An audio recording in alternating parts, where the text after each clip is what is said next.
दुख देती है। अब देखो बेटा अभी हुआ है, कितनी आशा, कितनी उम्मीद, जैसे मुझे तारने वाला आ गया, इतनी उम्मीद महाराज। और आत्मदेव जी महाराज अपने पुत्र को जब देखते हैं गले से लगा लेते हैं, मेरे बेटा हो गया, मेरे बेटा हो गया। श्री सूत जी महाराज कहते हैं कि ऋषियों, उसी समय एक और चमत्कार हुआ, ध्यान से सुनना।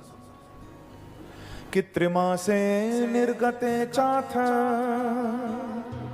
साधेनो शुशुवेर्भकम सर्वांग सुंदरम दिव्यम निर्मलम कनक प्रभम। बड़ा चमत्कार हुआ।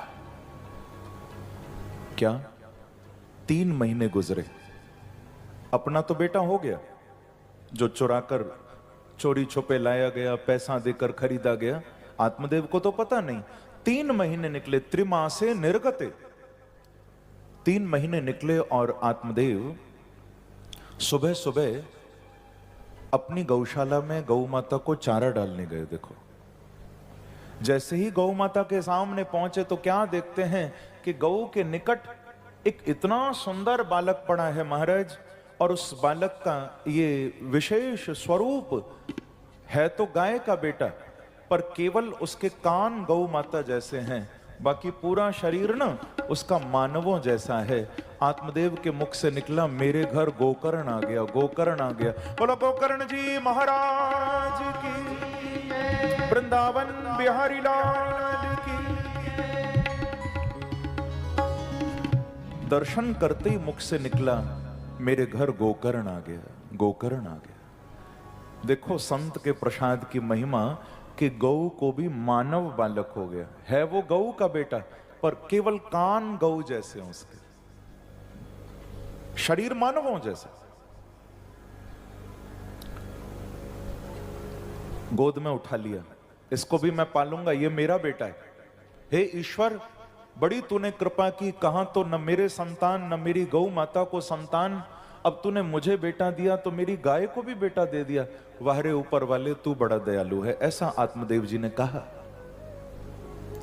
उस गौ पुत्र को लेकर भी घर आ गए। गोकर्ण गोकर्ण गोकर्ण कहते हुए धुंधली ने देखा कि अच्छा, हमारे पति ने गाय के बेटे का नाम पैदा होते ही रख दिया गोकर्ण। अरे मेरा बेटा तो 3 महीने का हो गया, अभी तक उसका नाम नहीं रखा, तो नाम मात्रा प्रतिष्ठितम। धुंधली बोली कि गाय के बेटे का नाम इन्होंने रखा, कोई बात नहीं, अपने बेटे का नाम मैं रखूंगी, मात्रा प्रतिष्ठितम लिखा हुआ है। धुंधली ने खुद, मां ने नाम रखा, पिता ने नाम नहीं रखा, किसी विद्वान से नाम नहीं रखवाया, किसी से पूछा भी नहीं, धुंधली ने खुद नाम रखा। स्वयं थी धुंधली, तो बेटा का नाम रखा धुंधकारी। प्रेम से कहो श्री राधे। अब मैं आप सब सूरत के भक्तों को पूछूं कि जब नाम ही धुंधकारी है तो बताओ क्या वो संस्कारी बनेगा? जब नाम ही ऐसा महाराज। धुंधकारी का अर्थ होता है धुंधुम परपीडनम कारयति अथवा तो करोति इति धुंधकारी। बोले जिसके 2 ही काम हैं बस, क्या? या तो दूसरों से लड़ना या दूसरों को लड़वाना, या तो झगड़ा करना या झगड़ा, बोलो ना, करवाना। परपीडनम कारयति, या तो करता है, अथवा तो करोति, या तो करवाता है झगड़ा या खुद करता है झगड़ा। इसी में जीवन जा रहा है। जब दोनों बड़े हुए तो भागवत के महात्मा सूत जी कहते हैं कि गोकर्ण पंडितो ज्ञानी धुंधकारी महाखल।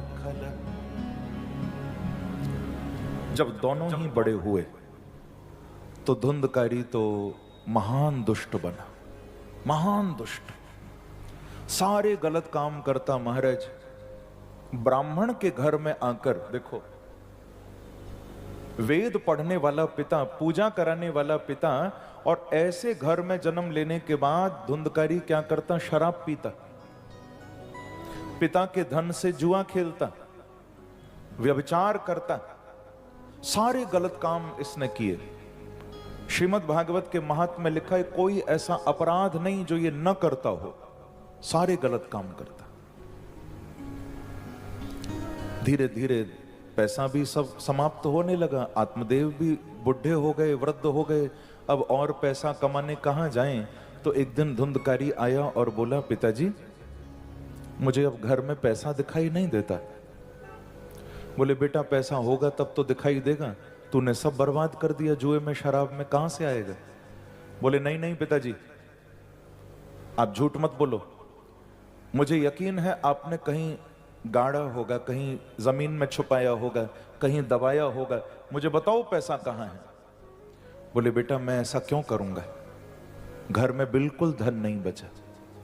तो कहता है, पिताजी मुझे कोई फर्क नहीं पड़ता पैसा है या नहीं, आप मुझे कहीं से भी ला कर दो, यदि आप धन नहीं दोगे तो मैं आपको घर में नहीं रहने दूंगा। प्रेम से कहो श्री राधे।